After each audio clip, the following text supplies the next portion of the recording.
I am going to just tell you right off the bat that this is going to be a recruitment pitch. I'm here to recruit you to Mississippi, so just know that, okay? All right, I bring you greetings from the great state of Mississippi. I wanted to make sure that my welcome sign was there, all right. We're the Magnolia State, we're the hospitality state, we're the birthplace of American music. Mississippi has the second highest obesity rate in the country, but we also have the fourth highest rate of NFL players per capita. Mississippi consistently ranks in the bottom 10 around NAEP reading scores, yet we've produced great writers like William Faulkner, Angie Thomas, Richard Wright, Eudora Welty. Mississippi is known by some to be the South's warmest welcome, and it's also known by others as a place that their parents or grandparents had to escape from. Mississippi has some of the most fertile soil in the world, which has been nourished by floodwater, by silt, and by the blood and sweat and tears of those who've been enslaved or oppressed. Mississippi is imperfect. Mississippi is complicated, but Mississippi is home. The path that brought me to where I am right now was forged by two former sharecroppers who married, started a family, and set this big, hairy, audacious goal that all of their kids were gonna go to and through college. They worked to get the first child through college, and then the next one, and then the one after that. And when those first graduates got their college degrees and got their jobs, they sent money back home for their sibling, and then the next one, and then the one after that. I was 4 years old when the baby boy of the family, my Uncle Nathaniel, got his college degree from Alcorn State University, becoming the 14th member of the Johnson family to earn a college degree. Now that lesson that I learned from my family, a whole bunch of afros back in that day, yeah. So the lesson that I got from the Johnson family was that education has transformational powers. It has the power to transform families and communities, and I've seen that firsthand. It also has the power to transform entire states, which is why I do the work that I do. So of course, with this lesson in mind, after college, of course, I joined Teach for America and taught in the Mississippi Delta. Of course, I used that experience to co-found an education policy organization with a hometown friend of mine. And hell yes, I'm still involved in education policy as an advocate for education reform in Mississippi. Now, remember, this is a recruitment pitch, so when you come visit Mississippi soon, one of the things that you have to understand is that spaghetti is a side dish. Don't question it, just understand that it pairs nicely with fried catfish and it is absolutely delicious. Now, when you want to engage in education reform in Mississippi, there are some things that you need to understand as well.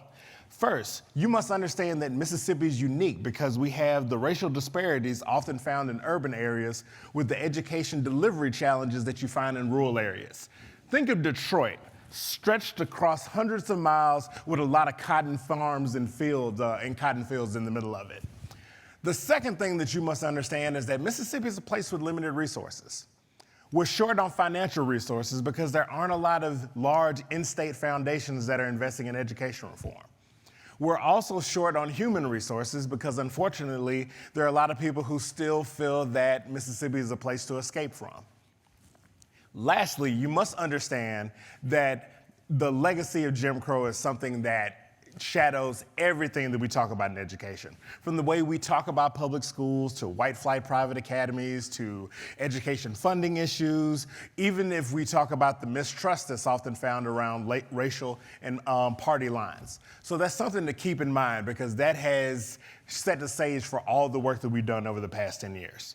So now when we got into education reform in Mississippi around 2008, 2009, it was a hot time to be in education reform. Race to the Top had just been passed, and there were states that were working hard to change their policies and laws in order to be competitive. And even though Mississippi didn't even come close to getting any of that Race to the Top money, we tried to keep up when it came down to policy. We adopted the college and career ready standards and worked hard to keep them. We passed the charter school law, then came back a few years later to pass an actual charter school law. We even used like $45 million in school improvement grant funding in order to create our own competitive grant program within the state of Mississippi. It was our way of saying, well, we can't do the race to the top, we'll do our own race to the top. So we're able to do that in Mississippi. But if I can speak honestly and openly, there have been some times where Mississippians have felt like they've been overlooked within the education reform movement.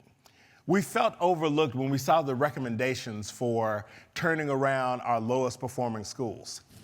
How are we going to replace 50% of the teaching staff at an elementary school in Holmes County? It's already hard enough to replace staff members when at least a third of the members are all members of the same church. We also noticed that there were foundations that came into Louisiana, invested a lot of money in Louisiana, and then stepped right over Mississippi to fund in Tennessee. Like, we get it. Mississippi is not as sexy as New Orleans. It's not as sexy as Nashville or Memphis. But there are a lot of great people who are doing extraordinary work under the most challenging of circumstances. Now, it appears that the second wave of education reform is about to start, and we're all for it. We're excited to see what states are going to do to make their funding formulas more equitable. We're excited to see how we're going to provide more training and more autonomy for our principals. We're excited to see how we're going to better train teachers and how we're going to increase access to early childhood education. All I ask is when you're doing that work, don't forget about the Dirty South. Don't forget about our unique challenges. Don't forget that there are many great people willing to work with you. So remember I said that this is essentially a recruiting pitch, so now we're getting into what I like to call the hard sell part of the pitch, so just get ready for it. So what do we need from you?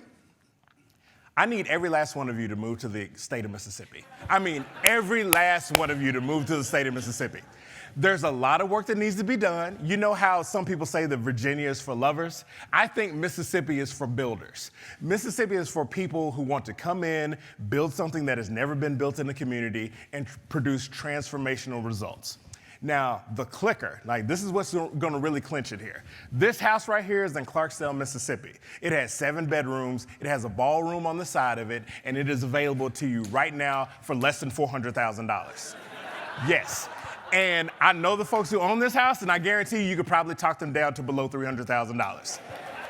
I'm just putting that out there. I want to put this on your heart so you'll have it on your mind when you write that next check for your apartment wherever you're living in California, New York, wherever. So now, but if you can't move to Mississippi at this time, that's fine. What I want you to do is extend your work to the state of Mississippi. Do you run an after-school program or do you have a CMO? Replicate that bad boy in the state of Mississippi. Do you provide back office support for schools? We have plenty of schools that you can support right here in the state of Mississippi. But if you can't do that, that's fine as well. I want you to invest in Mississippi, invest in our people. There's this misconception that Mississippi is struggling and there's not anybody doing anything about it. And that's complete bullshit. The fact of the matter is there are great people, there are great organizations, there are great aspiring leaders who have committed to work in Mississippi.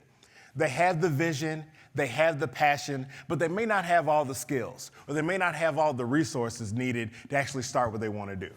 So if you invest in their training, if you invest in their startup, I guarantee you'll see a great return on your investment. Yes, Mississippi has some of the most fertile soil on the planet. When we planted cotton and soybeans, they grew into profitable cash crops. When we planted African customs and culture, we produced music that has influenced just about everything on your favorite playlist. The key point about Mississippi is that when you plant it in Mississippi, it will grow. So plant your work, plant your ideas, plant your funds, maybe even plant yourselves in the great state of Mississippi. This concludes my recruitment pitch. I will be outside during the break to talk about housing options. Thank you so much.